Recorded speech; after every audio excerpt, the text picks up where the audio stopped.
I'm going to talk in more detail about what Linda touched on a little bit from the management side of advancing your career. If you could go back a slide, Robert, to the intro slide, thanks. I'm very excited about the hiring trends that I'm starting to see with the job title of e-discovery paralegal and what this means for the litigation paralegal's career. Within the past few weeks alone, I've received a couple of phone calls from recruiters here in Atlanta asking if I know of anyone for e-discovery paralegal positions that they have open here in Atlanta. And those positions were paying between $90,000 and $110,000 a year. And to me, that's exciting. This new role and the title that comes with it allows firms to maybe break out of some of those salary caps. And from what I've seen so far, this new title most certainly means the potential for higher salaries and upward career movement in an area that wasn't possible just a few years ago.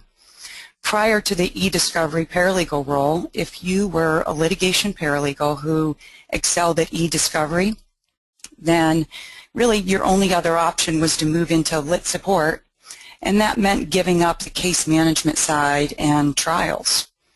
Or like me, the only advancement option 10 years ago was to move into management. And I have to say, I went kicking and screaming at first because I loved my career as a litigation paralegal. I loved going to trial, and I didn't want to give that up. So the e-discovery paralegal now opens up a specialty area for litigation paralegals. In some of the other practice areas like corporate and immigration and IP, they had paralegal specialist titles. Not many firms, if any, ever had the litigation paralegal specialist. Essentially, the title of an e-discovery paralegal is the equivalent of a litigation specialist, someone who has the hands-on experience and who has mastered the e-discovery aspect of litigation. But just like any other career change or advancement, you have to have a plan and you have to have a strategy for how you're going to make that advancement. And then, of course, you have to do things to implement that strategy. So sorry, the slide keeps going forward. Let me just bring the slide back to the strategy and implementation. Anyone on today's webinar who knows me or who has worked for me or with me or attended one of my training events will tell you that I'm a huge advocate for the paralegal profession. I want to see the profession advance. That being said, if you can take one thing away from my 10 or 15 minutes here today, it would be that no one is ever going to care as much about your career advancement as you.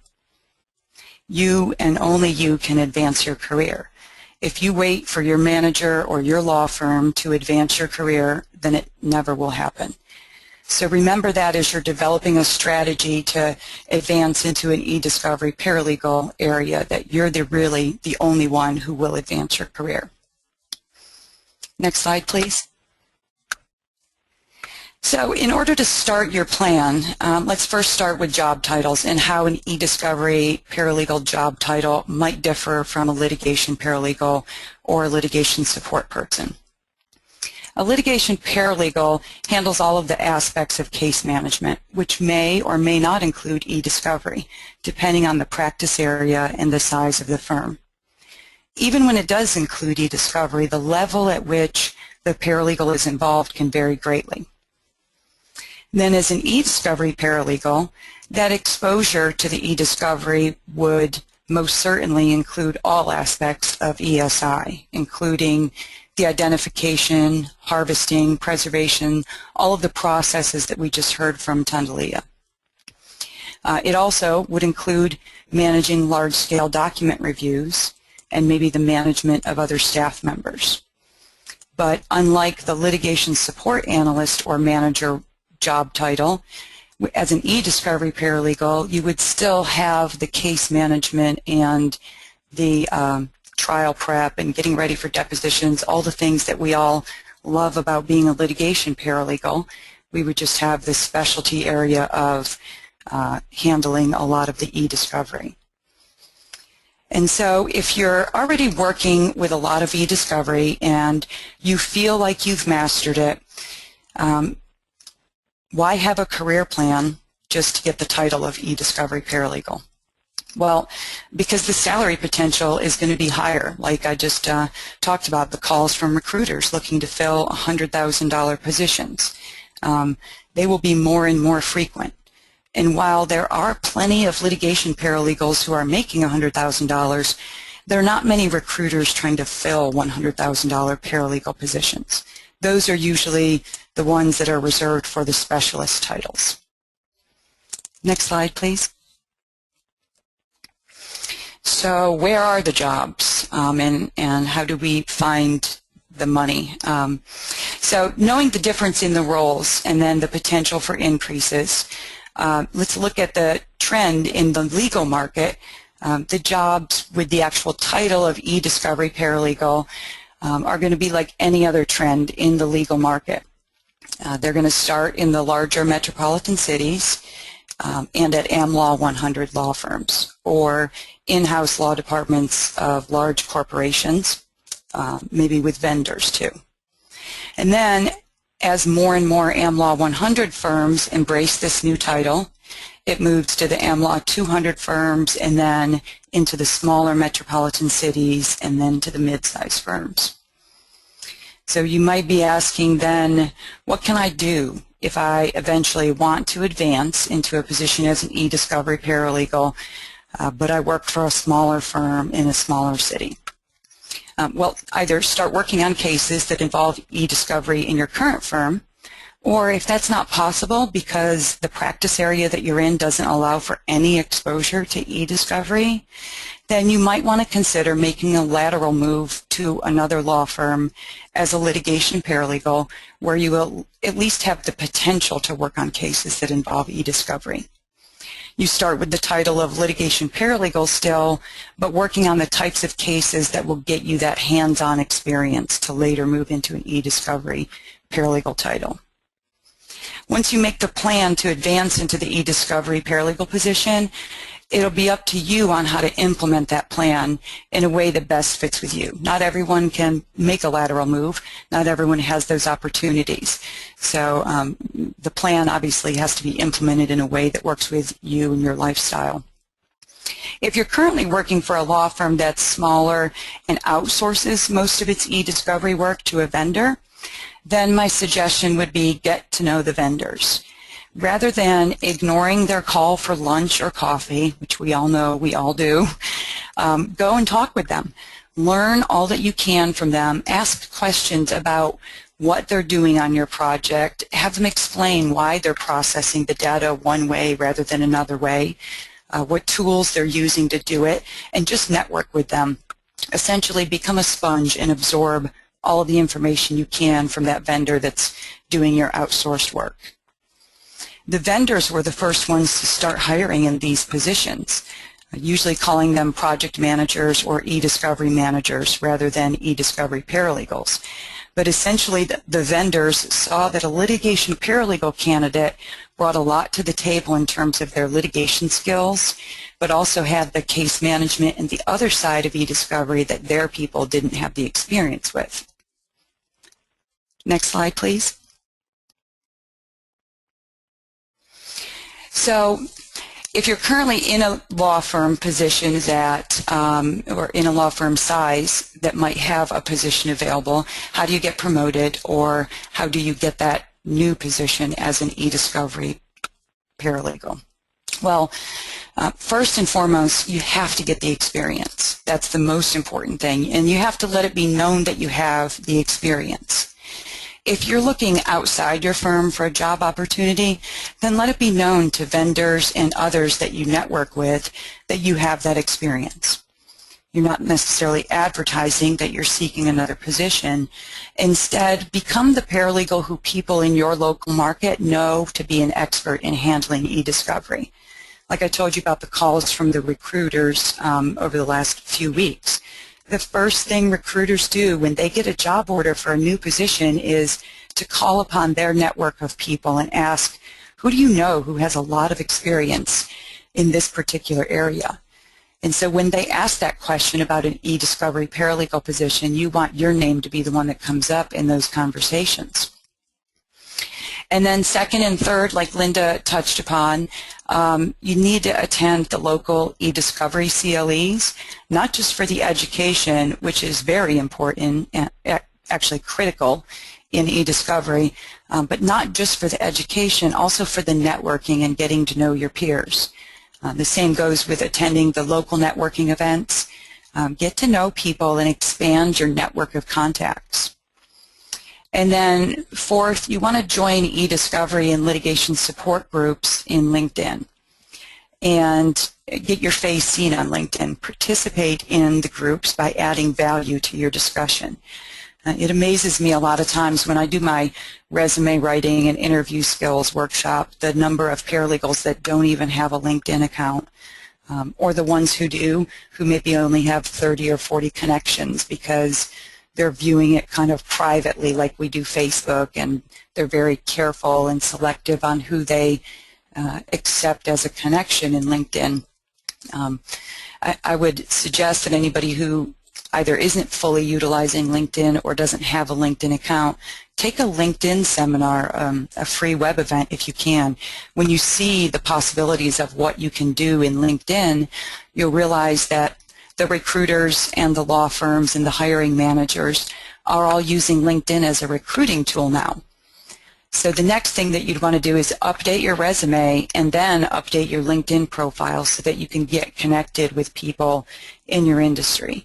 You want it to coincide, and you want it to include keywords that you have in your resume so that when people search for an e-discovery paralegal, your resume is going to come up or your LinkedIn profile is going to come up.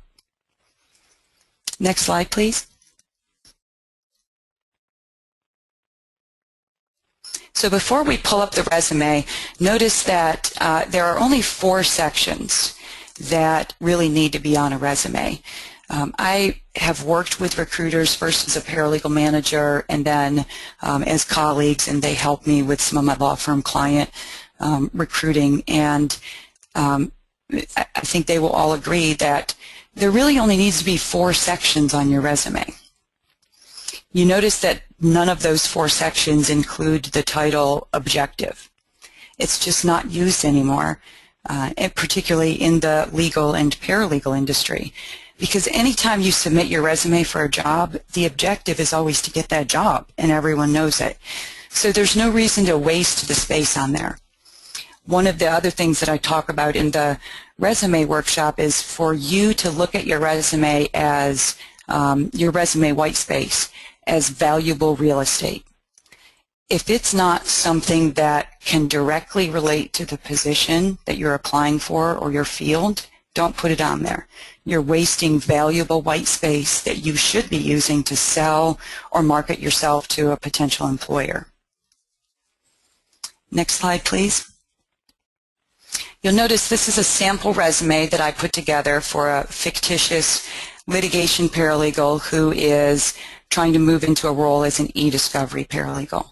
And I know the detail of this can be hard to read on the screen here, but it's really just to show you how it's simple, clean, only has the 4 sections, and anyone who wants an electronic version of the resume is free to email me or call me after the presentation, and I'll be happy to send it to you as a way to help you get started on implementing your plan.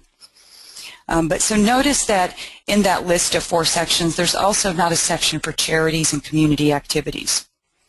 A law firm is not going to hire you as a $100,000 e-discovery paralegal because you volunteer at the local homeless shelter.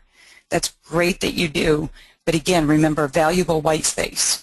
Use that to make it crystal clear to the hiring manager that you have the actual skills they're looking for. You know, as a entry-level paralegal coming right out of school, maybe internships and community activities that involve legal-related things are okay.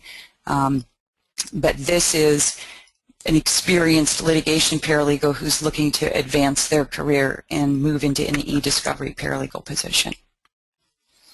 So having a summary section at the beginning of the resume is a good way to highlight and bring out the top reasons why you fit this position. And if all the hiring manager does is glance at your resume for a quick minute, they're going to read those top few bullet points at least, so make those count. Then in your professional experience section, if your last position had the title of a litigation paralegal, but your bullet points are the same job responsibilities as what they're looking for in an e-discovery paralegal, then make those count. Because again, the hiring manager wants to know what are you doing in the position that you're in and whether or not those skills correlate to the position they're hiring for, especially when it's a new trend like an e-discovery paralegal.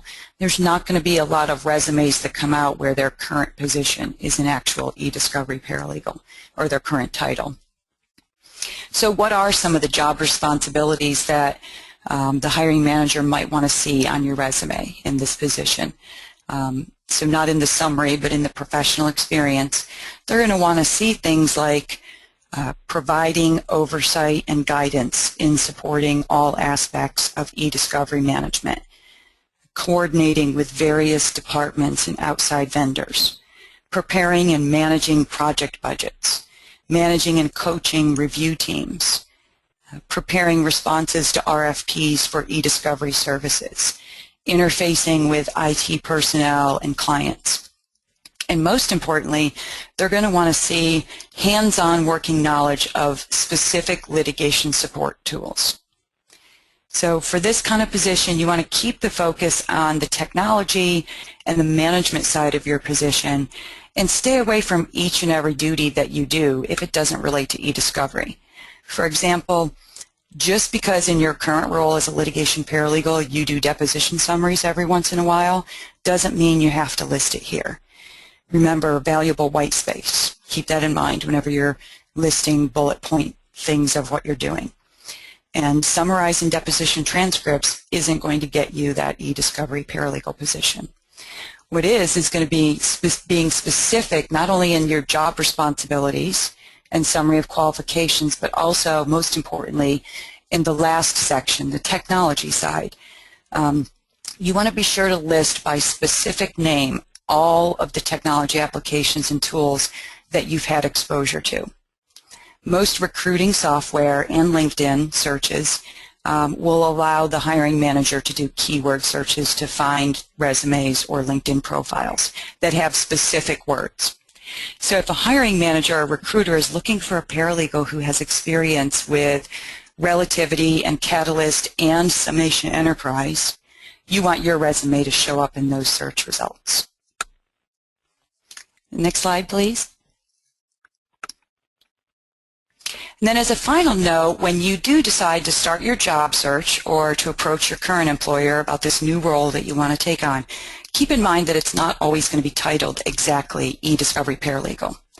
Here are some of the top 9 job titles that when I do a search on LinkedIn or Indeed.com, some of the job searching sites, they're essentially the same job duties as an e-discovery paralegal.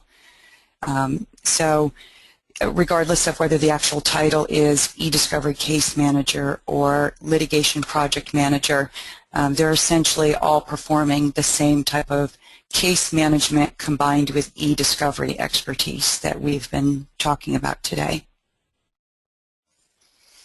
And the other thing to keep in mind when you're actually applying for the positions is, because of those differences in titles, what's really most important is that you look at what the job responsibilities are for the e-discovery paralegal position that the firm is hiring, because what one firm calls an e-discovery paralegal might not necessarily be what another firm considers an e-discovery paralegal. And I'd like to end by saying that I'm very excited about this new opportunity for litigation paralegals and just paralegals in general. I think it's a good trend upward for a career as a litigation paralegal to move into more of a specialist role. And remember that your law firm is not going to advance your career. You're the only one who can advance your career.